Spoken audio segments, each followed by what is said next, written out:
आज समय कम था इसलिए कुछ लेक्चर स्टार्ट नहीं कर पाए, कोई टॉपिक नहीं ले पाए, ठीक है। तो थोड़ा सा मोटिवेशनल क्लास समझ लीजिए, एक हिसाब से छोटा सा 2-3 मिनट का।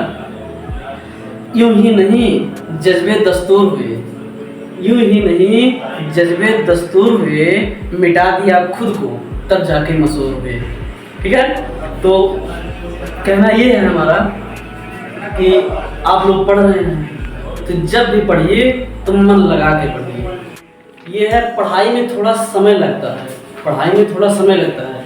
अगर आप किसी के यहाँ मजदूरी करने चले जाओ, ठीक है, किसी के यहाँ लेबराई करने चले जाओ, ईटा गाड़ा देने, तो वो चीज़ें आपको रिजल्ट तुरंत दे देगा। अगर सुबह गए काम करने तो शाम तक रिजल्ट आ जाएगा कि मतलब जो पैसा आपको मिलना है वो मिल जाएगा, ठीक। अगर आप बिजनेस स्टार्ट कर दिए तो उसका रिजल्ट 1 महीने में मिल जाएगा। लेकिन अगर आप पढ़ रहे हैं तो उसका रिजल्ट 20 साल बाद दिखेगा। पढ़ाई एक ऐसी चीज है कि उसमें समय लगता है, हाँ, लेकिन जब वो आता है ना तो तबाही मचा देता है, ठीक है। इसलिए जब भी पढ़िए तो मन से पढ़िए, हमेशा अच्छे से पढ़ते रहिए, ईमानदारी से पढ़िए।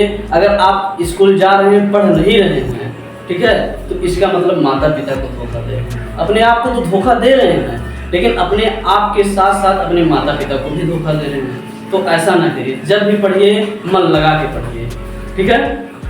और जब आपका रिजल्ट निकले 10 में, जब आप रिजल्ट आपका आउट हो, तो उस रिजल्ट को देखकर माता पिता इतने खुश हो जाएं कि क्या बताया जाए।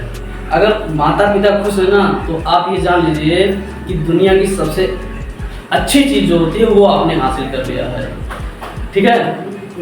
अब देखो, जब आपका रिजल्ट आएगा तो जिसका रिजल्ट कम आया है, यानी रिजल्ट कहने का मतलब जिसका परसेंटेज कम आया है, तो उनके जो पिता होंगे या भाई होंगे वो घर से निकलने में 2-4-10 दिन सोचेंगे कि घर से जाएं कि ना जाएं।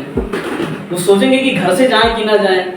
वो ये सोचेंगे कि जब हम घर से भी जाएंगे तो क्या पूछेंगे कि बहुत तोहरे बेटे का नंबर कितना आया है, तोहरे वीडियो नंबर कितना, ये पूछेंगे।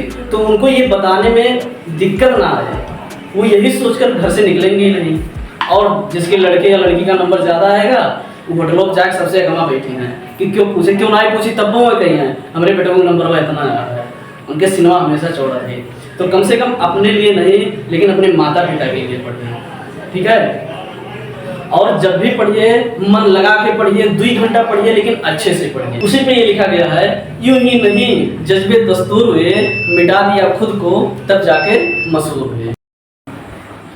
वो शायरी था, फर्क होता है खुदा और फकीर में, फर्क होता है खुदा और फकीर में, फर्क होता है किस्मत और लकीर में, फर्क होता है खुदा और फकीर में, फर्क होता है किस्मत और लकीर में। अगर कुछ चाहो तो ना मिले, अगर कुछ चाहो और ना मिले तो समझ लेना कुछ और अच्छा लिखा है तकदीर में, ठीक है। और माँ के लिए तो बहुत लिखा गया है, मैं 2 लाइन पिता के लिए पढ़ता हूँ।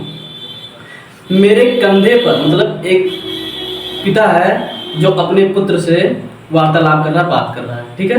तो पिता क्या कह रहा है, मेरे कंधे पर बैठा मेरा बेटा, मेरे कंधे पर बैठा मेरा बेटा, जब मेरे कंधे पर खड़ा हो गया, मेरे कंधे पर बैठा मेरा बेटा, जब मेरे कंधे पर खड़ा हो गया, मुझी से कहने लगा, देखो पापा मैं तुमसे बड़ा हो गया।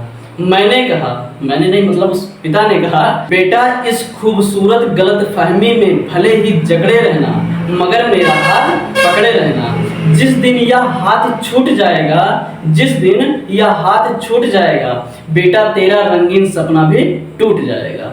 दुनिया वास्तव में उतनी हसीन नहीं है, दुनिया वास्तव में उतनी हसीन नहीं है, देख तेरे पांव तले अभी जमीन नहीं है। मैं तो बाप हूँ बेटा, मैं तो बाप हूँ बेटा, बहुत खुश हो जाऊंगा जिस दिन तू वास्तव में मुझसे बड़ा हो जाएगा, मगर बेटे मेरे कंधे पर नहीं, जब तू जमीन पे खड़ा हो जाएगा। ये बाप तुझे अपना सब कुछ दे जाएगा, ये बाप तुझे अपना सब कुछ दे जाएगा और तेरे कंधे पर हंसते हंसते चला जाएगा। That's all. तो आप लोग जब भी पढ़िए तो अच्छे से पढ़िए, ये लेक्चर इसीलिए था, ठीक है।